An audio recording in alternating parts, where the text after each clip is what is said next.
ಮನೆ ಮನೆಗೆ gas line ಅಂತ ಈಗ ಆಲ್ರೆಡಿ ಸುಮಾರು ಏರಿಯಾಗಳಲ್ಲಿ ಗ್ಯಾಸ್ ಲೈನ್ ಪೈಪ್ ಬಂದಿದೆ. ಮನೆಗೆ ಅವರೇ ಕಲೆಕ್ಷನ್ ಕೊಡ್ತಾರೆ. ಮಾಮೂಲಿ ಇವಾಗ ನೀರ್ದು ಬಿಲ್ ಹೆಂಗ್ ಕಟ್ತೀರಾ ಮತ್ತೆ ಕರೆಂಟ್ ಬಿಲ್ ಮೀಟರ್ ಓಡಿರೋ ಅಷ್ಟು ಹೆಂಗ್ ಕಟ್ತೀರಾ, ಅದೇ ತರ ಮನೆಗೆ ನಿಮ್ಗೆ ಒಂದು ಮೀಟರ್ ಹಾಕೊಡ್ತಾರೆ. ಅದರಲ್ಲಿ ಓಡಿರೋ ಅಷ್ಟನ್ನ ನೀವು ಬಿಲ್ ಕಟ್ಬೇಕಾಗತ್ತೆ ಗ್ಯಾಸ್ ಬಿಲ್ ನ. ಇವಾಗ ಆಲ್ಮೋಸ್ಟ್ ಸುಮಾರು ಜನಕ್ಕೆ ಈ ವಿಷಯ ಗೊತ್ತಿರುತ್ತೆ, ಬಳಸ್ತಾ ಇರ್ತಾರೆ. ಅದೇ ತರ ಇದು ಒಂದು ಏರಿಯಾದಲ್ಲಿ ಈ ತರ ಗ್ಯಾಸ್ ಲೈನ್ ಪೈಪ್ ಬಂದಿದೆ.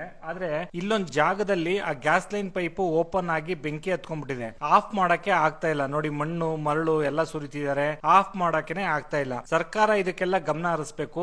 ಏನಪ್ಪಾ ಅಂತ ಅಂದ್ರೆ ಇಲ್ಲಿ ಯಾವ್ದಾದ್ರು ಒಂದು ವಾಲ್ ಟೈಪ್ ಅಲ್ಲಿ ಕೊಡಬೇಕು, ಆಫ್ ಮಾಡೋ ಅಂತ ಆಪ್ಷನ್ ಕೊಡಬೇಕು. ಈ ತರ ಬೆಂಕಿ ಅನಾಹುತಗಳು ಕಂಡಲ್ಲಿ ಇಮಿಡಿಯೇಟ್ ಆಗಿ ಆಫ್ ಮಾಡೋದನ್ನ ಮನೆಯವ್ರಿಗೆ ಹೇಳ್ಕೊಡ್ಬೇಕು. ಅವಾಗ ಏನಾಗುತ್ತೆ ಅಂತ ಅಂದ್ರೆ ಈ ತರ ಫೈರ್ ಆದಾಗ ಸೇಫ್ ಆಗ್ಬೋದು. ಇಲ್ಲ ಅಂತಂದ್ರೆ ಇವಾಗ ನೋಡಿ, ಆ ಜಾಗದಲ್ಲಿ ಏನಾದ್ರು ಕಾರ್ ನಿಂತಿದ್ರೆ, ಬೈಕ್ ಗಳು ನಿಂತಿದ್ರೆ ಆ ಪೆಟ್ರೋಲ್ ಸುಟ್ಟಿ ಡೀಸೆಲ್ ಸುಟ್ಟಿ ಇನ್ನು ಜಾಸ್ತಿ ಫೈರ್ ಆಗುತ್ತೆ, ಮತ್ತೆ ಮನೆ ಒಳಗಡೆ ಹತ್ಕೊಳ್ಳೋ ಅಂತ ಸಾಧ್ಯತೆ ಇರುತ್ತೆ. ಹಂಗಾಗಿ ಇದನ್ನ ಆದಷ್ಟು ಗೌರ್ಮೆಂಟ್ ಯಾರು ಗ್ಯಾಸ್ ನ ಇನ್ಸಲೇಷನ್ ಮಾಡ್ತೀರಾ, ಇದನ್ನ ನಿರ್ಧಾರ ತಗೊಂಡಿರಾ ಮನೆ ಮನೆಗೆ ಗ್ಯಾಸ್ ಲೈನ್ ಅಂತ ಅಂತವ್ರು ಸ್ವಲ್ಪ ಇದನ್ನೆಲ್ಲ ನೋಡಿ ಈ ತರ ಪ್ರಾಬ್ಲಮ್ ಗಳಾದಾಗ ಏನಾದ್ರೂ ಕಂಟ್ರೋಲ್ ಮಾಡುವಂತ ಆಪ್ಷನ್ ನ ಕೊಟ್ರೆ ಇನ್ನೂ ಒಳ್ಳೇದು. ಇದನ್ನ ಆದಷ್ಟು ಶೇರ್ ಮಾಡಿ ಎಲ್ಲಾ ಜನಗಳಿಗೂ ಈ ವಿಷಯ ತಿಳಿಲಿ. ಈಗ ಆಲ್ರೆಡಿ ಲೈನ್ ತಗೊಂಡಿರೋರು ಹುಷಾರಾಗಿ ಯೂಸ್ ಮಾಡಿ ಅಂತ ಹೇಳತ್ತೀನಿ.